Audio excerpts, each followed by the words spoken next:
Okay, so here we are. You've the complaint has been filed. The answers have been filed.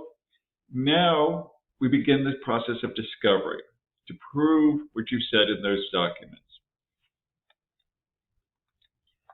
So the learning objectives are to define discovery and explain its purpose in litigation.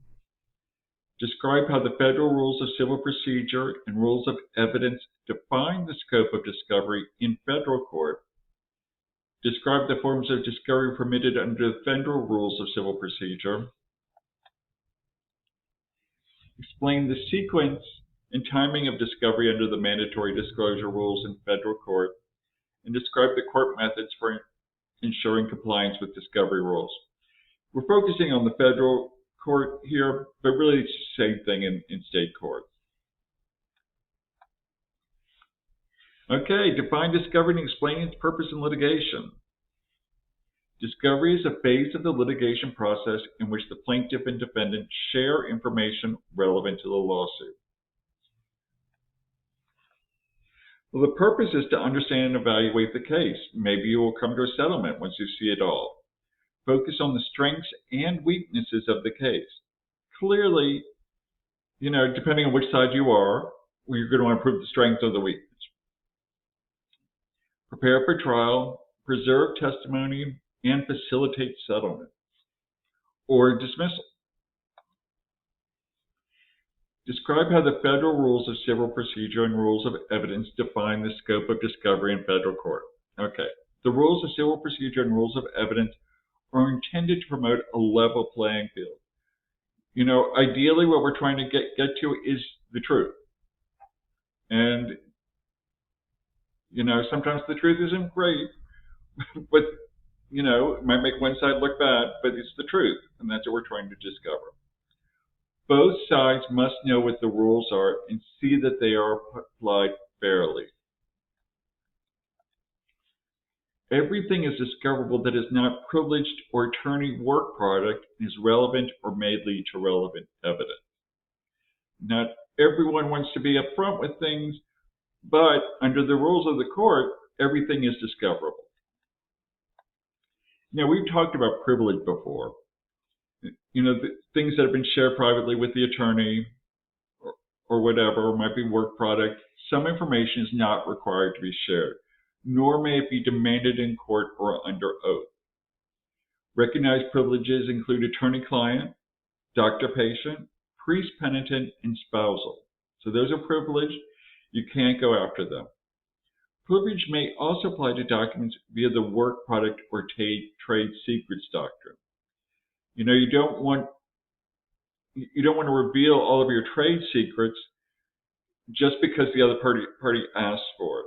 So you can go to court and say that these things should be really kept secret. They're not really relevant enough to prevent harm. They're sort of like a cost benefit. We don't release this information because its benefit to the case at hand is minimal, while the possible cost to the company is great. Privilege is not automatic, and the person claiming privilege has the burden of showing its existence. They have to show that there's a privilege going on here. Now, describe the forms of discovery permitted under the federal rules of procedure. Okay. Depositions, written interrogatories, production of documents and other things, receipts, depositions, physical and mental exams, and requests for admissions. Now, I have some other videos that break these down a little bit. But basically, discovery is pretty wide what it can include.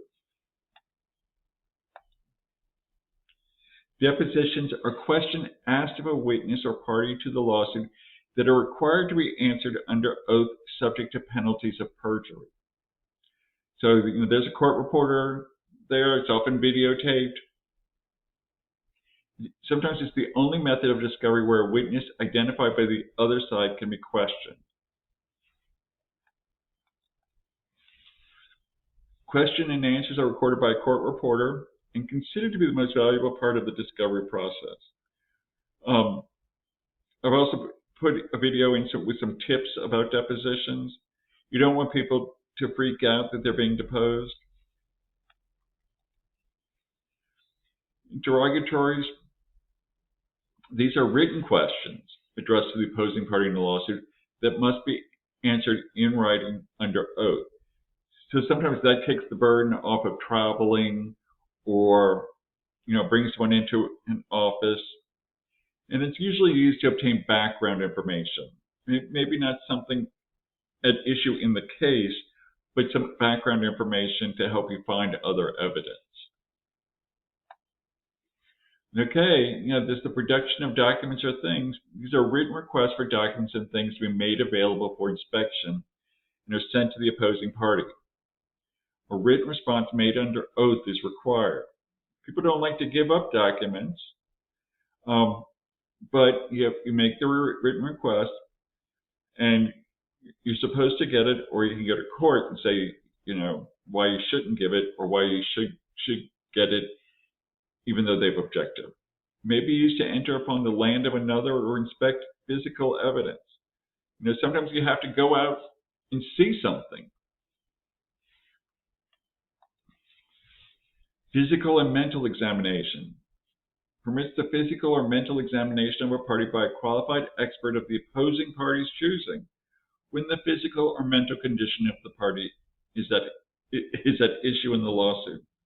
Okay, you're claiming mental distress.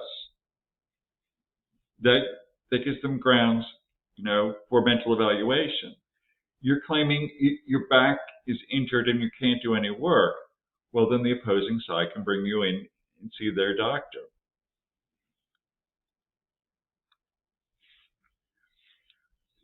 Forms of discovery, request for admission. A written requests are made to the opposing party asking him to admit the truth of certain facts or liability.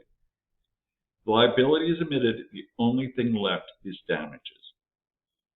Okay, we're going to break this one up, and I'll stop here. This next part will be short, but we'll be back in a minute.